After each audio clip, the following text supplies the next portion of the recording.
What if you could meet the artists you grew up listening to after they had already left this world? That thought never crossed my mind seriously until the night I nearly died. I had spent years listening to rap without thinking much about what happened to the people behind the music. Some songs made me feel understood, some made me angry, and others became part of the soundtrack of my life. Then one night, after a sudden medical emergency, I found myself somewhere I could not explain. I was no longer aware of the hospital, my family, or even my own body. I remember standing in a place filled with light and an unusual silence.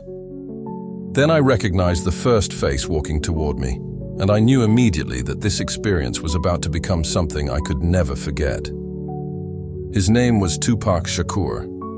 I stood there completely frozen because I had grown up seeing his face on posters, videos, magazines, and old interviews. Yet there was something different about him now.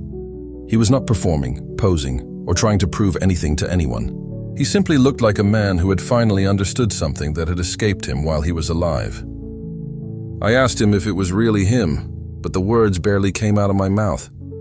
He looked at me and smiled in a way that made the whole place feel strangely familiar. I wanted to ask 100 questions at once. I wanted to know what happens after death, whether he remembered Earth, and what he thought about everything that happened after he was gone. But before I could ask anything, another person appeared in the distance. I recognized him almost immediately, and my entire body went cold.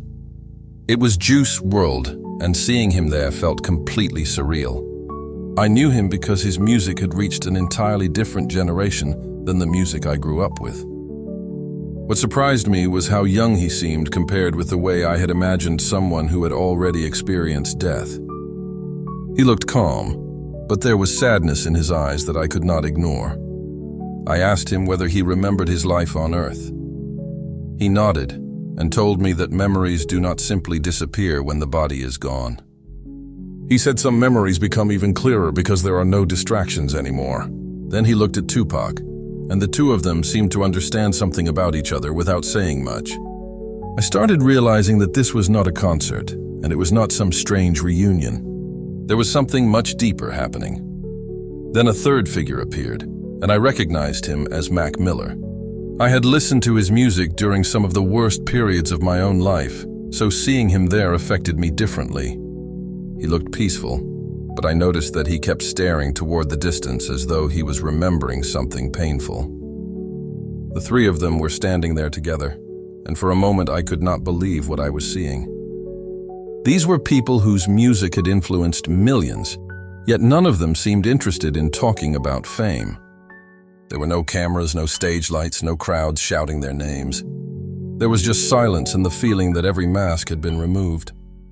I suddenly understood that whatever this place was, celebrity status did not matter there. Nobody cared how many albums had been sold or how many followers they had. Then Tupac looked at me and asked the question that changed everything. He asked me what I thought made a person valuable. I started talking about talent, influence, success, and the ability to inspire people. He listened quietly until I stopped talking. Then he asked me whether any of those things would still matter if nobody remembered your name. I did not know how to answer him. I had always connected success with being recognized. The more people knew you, the more important you seemed. But standing there, that idea suddenly felt strangely empty. I began thinking about how many famous people spend their lives trying to become unforgettable. Yet every person eventually faces a moment when the applause stops. Tupac looked at me again, and I felt like he was trying to get me to understand something deeper about fame. Then the surroundings changed, and I began seeing scenes from Earth appearing around us. I saw stadiums, concert halls, recording studios, expensive cars, private homes, awards, jewelry, and thousands of people screaming the names of artists they admired. The scenes looked exciting at first, but then I noticed something underneath them. Many of the people performing looked exhausted. Some were surrounded by people but appeared incredibly lonely. Others were constantly chasing another achievement because the last one no longer made them feel fulfilled. I saw artists who had reached the top and immediately started worrying about falling back down. The pressure never seemed to stop. Even success had become something they feared losing. I realized then that fame can become a prison when your identity depends on maintaining it. The three rappers watched those scenes without saying anything. Mac Miller finally spoke, and what he said felt painfully honest. He told me that people often see the finished song but never see the person who had to live with the emotions behind it. He explained that artists can turn pain into music and still remain wounded themselves. I thought about how often fans hear a sad song and say that the artist understands them. We connect to the lyrics, but we rarely ask whether the person writing them is okay. I suddenly understood that creative talent can sometimes hide suffering instead of healing it. Juice WRLD looked down as those words were spoken. I could sense that music had been both a gift and a complicated part of their lives. None of them were blaming music itself. They were showing me how easily pain, fame, and identity can become tangled together. Then I saw something that made me forget about everything else. A huge crowd appeared around us, but nobody was holding a phone. There were no cameras recording the moment. Nobody was checking comments or waiting for the next post. Every person there seemed focused on what was directly in front of them. I realized how much of modern life is spent documenting moments instead of actually experiencing them. We can spend an entire concert recording a song that we could have simply listened to with our own ears. We can sit across from people we love while staring at screens. We can become so concerned with how life looks that we forget to live it. Standing there, I finally understood why the absence of cameras felt so powerful. Nobody was performing anymore. I turned toward Juice WRLD and asked him whether he would change anything about his life if he could return. He became quiet for several seconds before answering. He told me that everyone has things they wish they had handled differently. I expected some dramatic statement, but instead he talked about time. He said people often assume they have more time because everyone around them keeps planning for tomorrow. I thought about how many times I had done the same thing.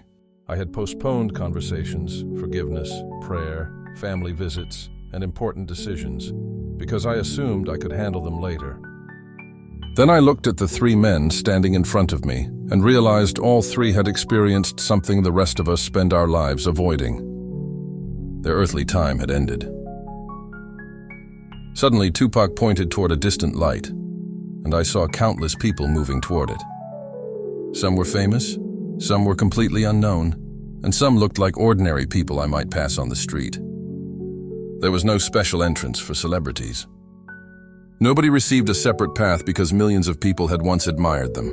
That realization hit me harder than anything else.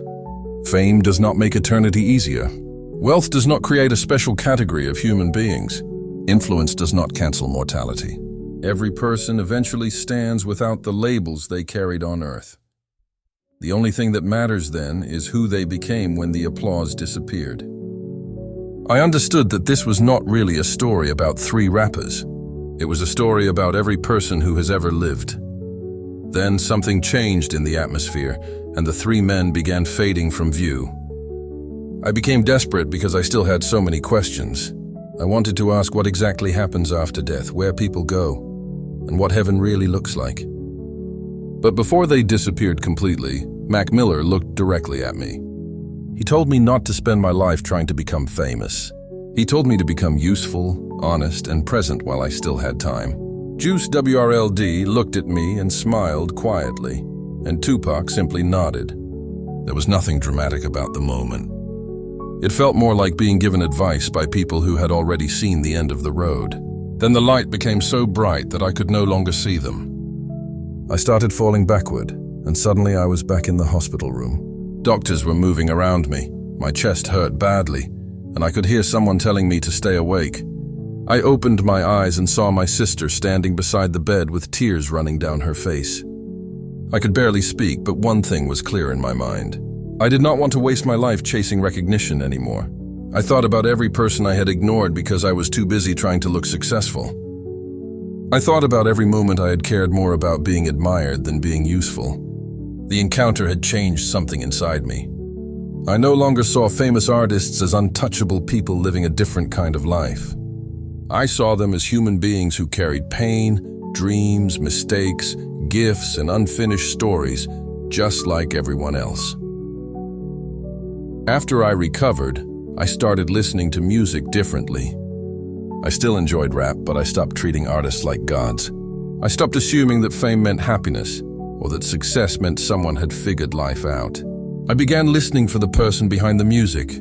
Sometimes I could hear pain hiding underneath a confident voice. Sometimes I could hear hope hiding underneath anger.